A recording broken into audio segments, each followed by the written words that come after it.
I don't know if all of you were as into the Runaways TV show as I was, but it's a really great show that I heard was just canceled after its 3rd season.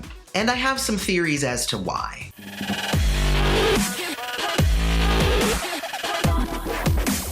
Hey everybody, welcome back to the Turnout. I'm your host, Aloy. Don't forget to check us out at usaaudiences.com for special event and movie screening invites. Also check us out on Twitter at the Turnout USAA. So I'm telling you, this one hit me hard. The Runaways has been a really interesting take on the MCU on TV. I was a fan of the comic, but I never read the whole stretch. So it was really cool to see some of these characters that I love brought to life. Especially the 1st season where a lot of the characters were discovering their powers, and I thought it was really well executed. You have Alex, who's super smart. You have Nico, who can wield magic and cast almost any spell. Karolina, who's half alien. Gert, who can connect with a dinosaur psychically. You have Chase, who's an inventor and created these things called fistigons. And you have Molly, who is super strong, even though she's the youngest of the group. By all accounts, that collection of characters should have led to an amazing run of seasons. But we only got 3, the latest of which just premiered on Hulu a few weeks ago. And it stinks that we're never going to see this show again. However, I also understand why. The 1st season of the show was seen by just over 600,000 viewers. That's how many the ratings say watched the whole 1st season.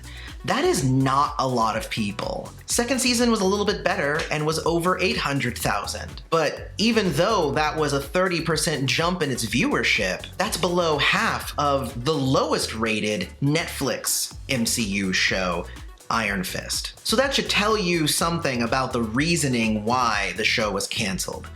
Nobody was watching it. And Marvel is actually really good at taking characters that nobody's ever really heard of and making them into big deals. Case in point, the Guardians of the Galaxy. That was actually a pretty obscure comic before it was a movie.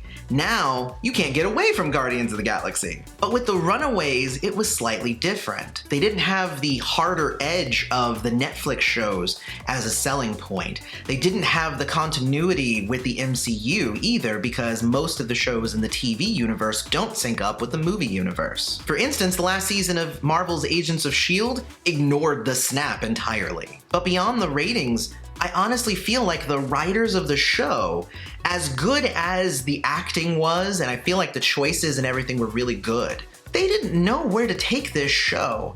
It's an odd mix of magic and tech and aliens and all kinds of stuff. So what do you do with a show like that? And I feel like there was an episode in the 3rd season that summed up a lot of my feelings about the show. In this scenario, Molly, who is the girl with super strength, is nowhere around. And Nico, who is an amazing magic user by the time of this episode in the 3rd season, has spent a lot of energy going to save her friends, Chase, Gert, and Karolina, with the help of Cloak and Dagger, and we might talk about them later. This was the crossover episode. I actually really like Cloak and Dagger, but we're gonna talk about them later. But Cloak was like, cool, I'm glad that we just went and got your friends, and I'm sure they're gonna be a huge help when we go to save Alex, and that was part of the storyline, is that they were going to save their 6th member. But of course they say, I'm sorry, what are your powers again? I got these super cool bionic prosthetic gauntlets called fistigons that aren't here.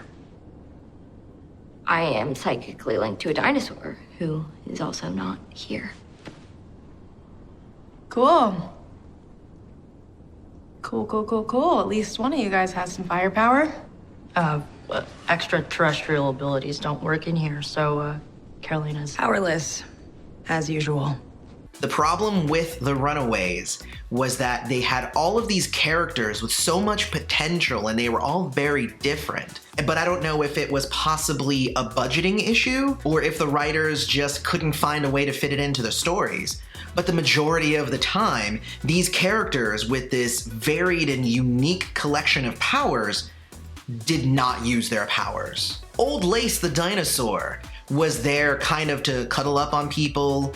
They would run a little bit, but they kept finding excuses as to why Old Lace could not be involved in whatever was happening. So we're gonna be moving road a lot. And you don't exactly fit inside a duffel bag. Always. I know you can hear me.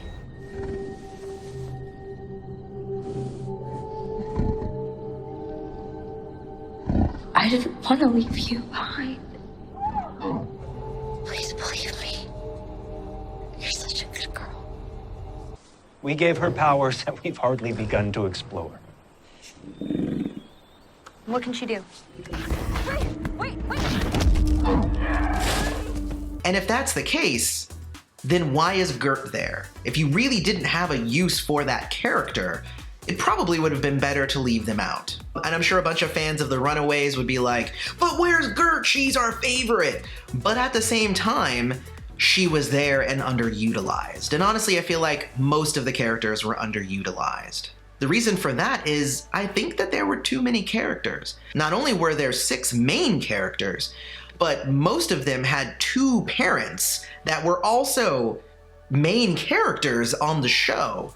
Not to mention any enemies, any side characters that would need to come into play. There was so much money poured into this just on the cast alone that honestly, I'm not surprised that it got canceled. I'm saddened that it got canceled, but I'm not surprised. But a lot of people also kind of see the silver lining. There's thoughts that Disney is trying to consolidate their TV offerings to only Disney Plus.